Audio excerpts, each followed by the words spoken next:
eu venho à tribuna, como disse até o vereador Luciano, num período eleitoral, ao longo desses 24 anos, pela primeira vez, sem ser candidato. Não sou candidato porque não quis, não tenho problema em justiça, minhas contas de campanha foram aprovadas, minhas contas, quando o presidente da Câmara, das duas vezes 4 anos aprovadas, não tenho problema nenhum. Não sou candidato porque entendo que já dei a minha contribuição ao povo de Sobral. Ajudei, fui ajudado, fiz muito, mas outro dia irei tratar deste assunto.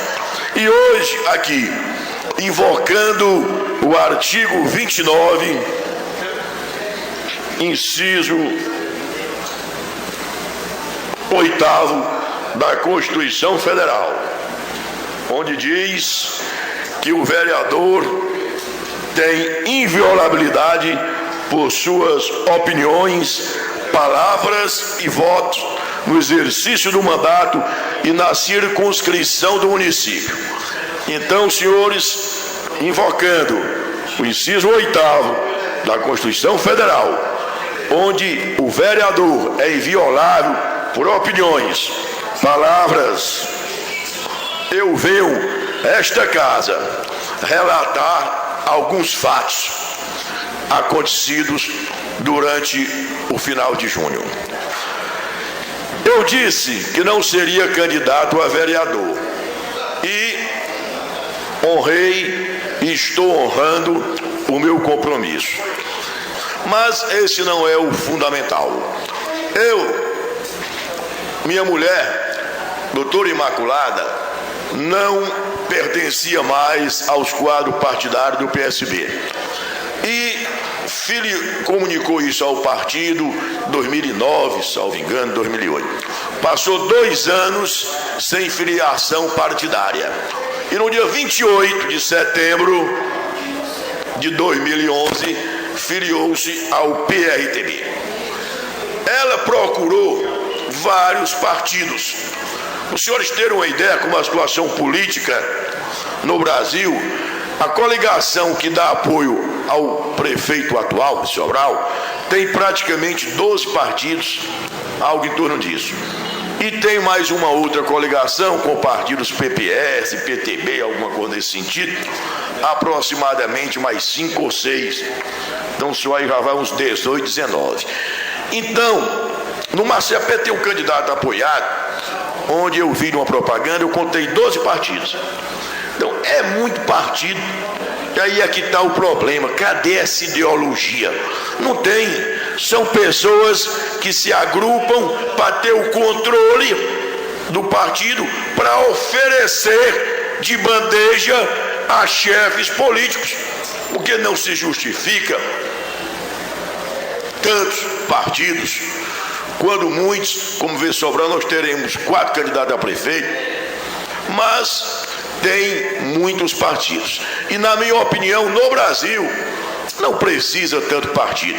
E na minha opinião também, no estado do Ceará, não precisa de tanta agremiação partidária. Então, senhores, a doutora Imaculada procurou um partido para que se filiasse, para que pudesse ter o direito a disputar dentro da aceitação popular em Sobral e dentro do aspecto de aceitação em pesquisas e dentro dos recursos disponíveis que pudesse. E procuramos alguns partidos e analisando, ela, não fui eu, encontrou e escolheu o PRTB, acreditando ela que era um partido que não tivesse dependência com alguns outros partidos e que a presidência fosse totalmente independente. E quando ela me disse, eu também acreditei. E ela disse que ia e foi. Apenas a conversação na cidade e ninguém pode citar números aqui, porque a pesquisa não é registrada, mas eu posso mostrar aos senhores, emparelhou com os candidatos que estavam colocados. Mas, em 4º lugar, considerando-se empate técnico, a margem de erro de 4 pontos para mais ou para cima, mas ela ficou em quarto, com os que estão colocados como candidatos. Aí ela disse que aí era difícil, e tentou algumas vezes, a doutora Imaculada, conversando com pessoas da política cearense, ver a possibilidade de um acordo, porque nós entendemos que uma política onde se divide muito, não poderia haver sucesso. E eleição não é brincadeira. E aí foi dito. E começou-se a trabalhar a possibilidade da doutora Imaculada ser candidata à vice. O senhor, nós estávamos em Fortaleza, na sexta-feira, 29 de junho, às 9 horas, 20 horas, alguma coisa, no gabinete do senador Tasso Ribeiro Gereissati, acompanhado do senhor, excelentíssimo senhor Roberto Pessoa, acompanhado de 2 políticos que estavam pleiteando também a candidatura, e lá tentava-se fazer uma composição. Quando nós chegamos em Sobral, no dia 30, para a convenção, estava no computador do João Paulo, presidente do PRTB municipal, o seguinte comunicado, assinado pelo Antônio Aguiar Filho, o senhor chamado como Aguiar, mas como Júnior Aguiar. Eu faço questão porque Fortaleza tem um senhor chamado Aguiar Júnior, mas esse é Júnior Aguiar, que é o Antônio Aguiar Filho. Informa, e nós tínhamos dito que estava havendo ao acordo com a candidatura do Partido Verde, para que ela fosse vice. Aí chega o comunicado, passado em Fortaleza, 20 de junho, às 21h12. Talvez tivesse vazado alguma coisa, não sei. Informo, ele passando por João Paulo, que nosso diretório não homologará a convenção sem convenção, caso não, sem prévia autorização, foi comunicado, as comunicações, todas elas, caso não tenhamos candidatura própria, e cancelarei a convenção e farei intervenção imediatamente. Tudo bem?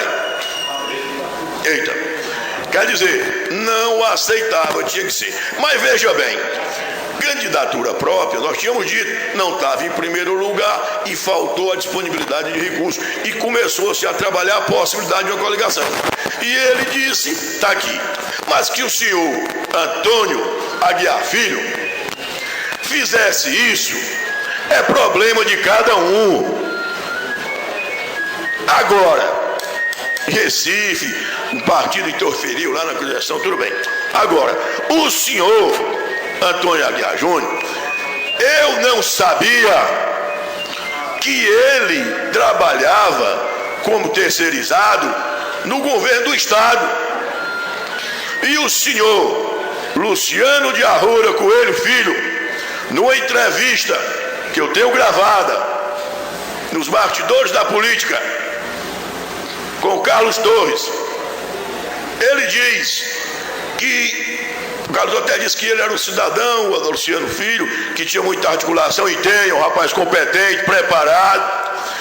E eles que estavam realmente trabalhando com alguns partidos, chamou o Pequeno, até disse, não, eu não gosto desse nome, mas alguns partidos para ver o que é que pode ser feito. E aí ele disse, estava conversando com o senhor Antônio Aguiar Filho, e é natural que ele conversasse, e o doutor Luciano não fez nada errado.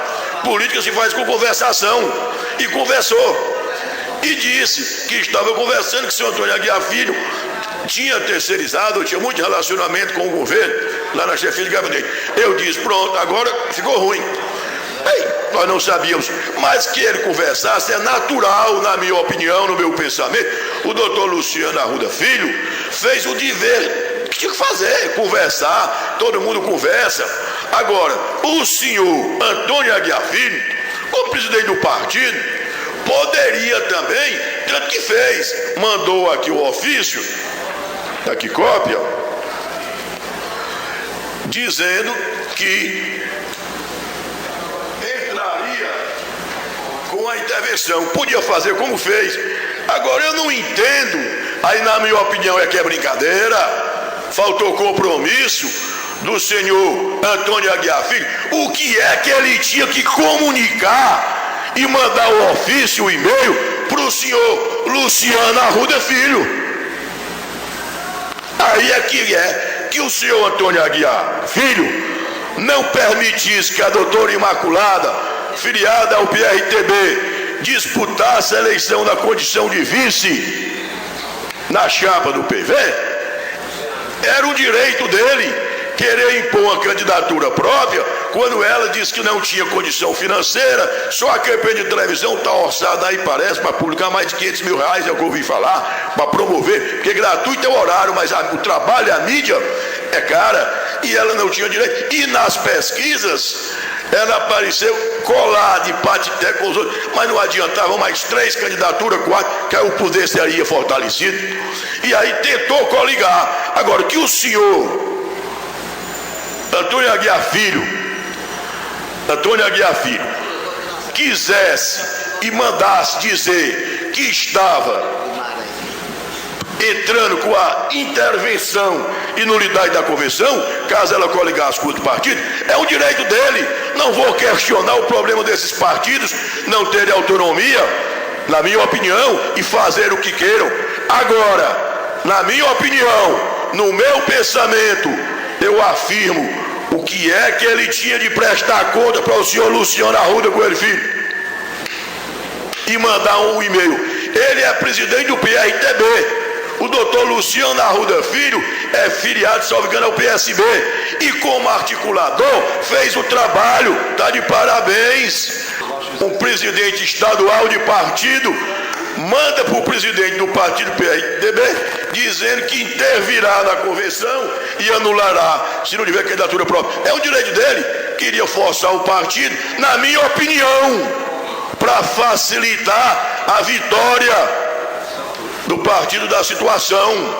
Na minha opinião, ele queria isso, porque lançando 4 candidaturas e 3 de oposição, na minha opinião, e eu tenho o direito de expressar a minha opinião, ele queria forçar uma candidatura para facilitar a vitória da situação.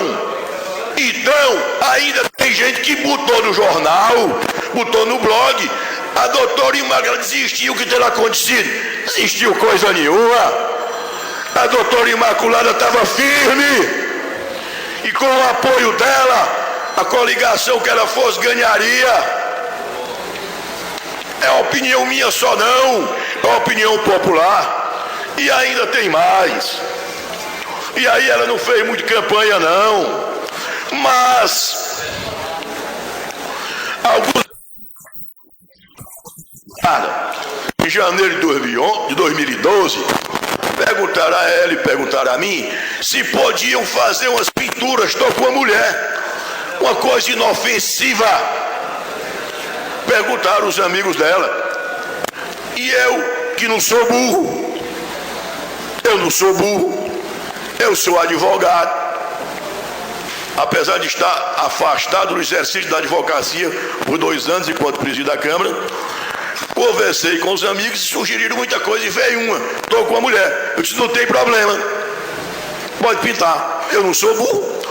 Não tinha o slogan estou com a mulher, nenhuma menção a partido, a eleição 2012, ao partido, ao símbolo que personifique a pessoa, e ela botou. Aí o representante do Ministério Público, doutor Alexandre Pinto, nobre representante, entra com uma representação contra a doutora Imaculada, de representação eleitoral, dizendo que ela, com o slogan "Tô com a mulher", era responsável e estava fazendo campanha antecipada. É que o Ministério Público, doutor Alexandre, não entrou com esse orgulho de ser sobralense, onde tem o 13, o B de Sobralense é um 13, que identifica o PT. e o doutor Alexandre Pinto não representou contra o partido com esse orgulho de ser sobralense, que no B de Sobralense tem um 13. E o Tô com a Mulher não faz referência.